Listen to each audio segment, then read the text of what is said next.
Time for closing comments, and we will start with Dr. Olson. No, we start with Mr. Luna, as we agreed to. That is correct. I'm okay with that. That is correct. No, Superintendent Luna, you go first. Folks, my opponent and those that support him say that Idaho needs a real advocate for education.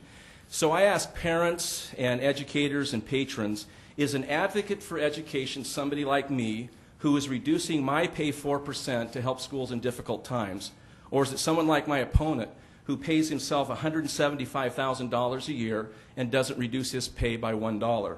Is an advocate somebody like me who transfers $5 million from my own department budget to the public schools budget to help save important classroom programs?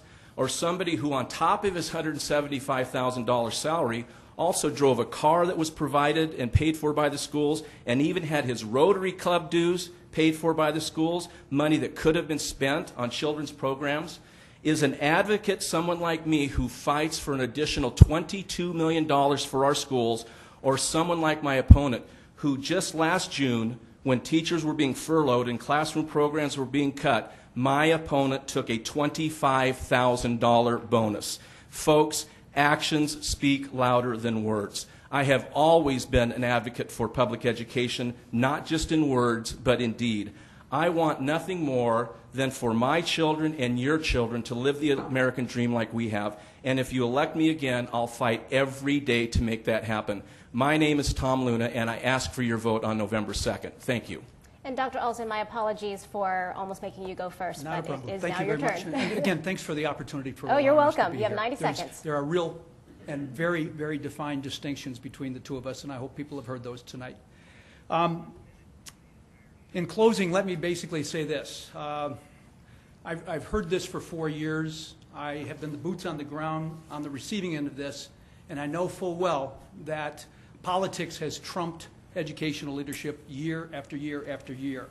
There are a number of districts in the state that were large enough to be able to deal with it and move forward, but most of Idaho's 115 districts, 2/3 of them are 1,000 students or less, half of them are 500 students or less, are wholly and solely supported on the resourcing of the state and the plan, and you ought to pick up a copy of it, excuse the typos, the plan that really does not, is not known and isn't practiced in the state.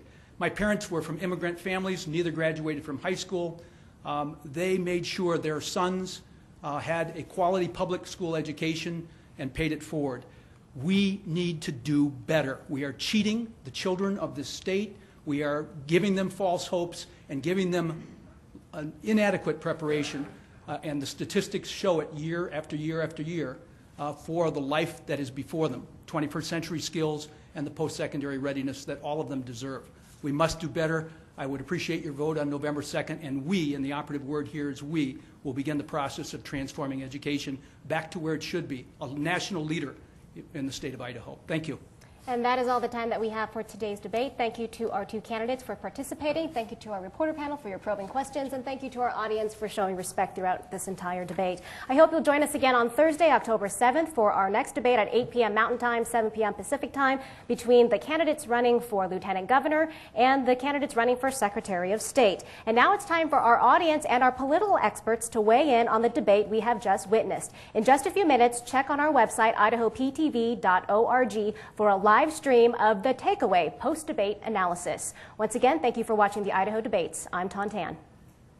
The Idaho Debates is a collaboration of the Idaho Press Club, the League of Women Voters of Idaho, and Idaho Public Television.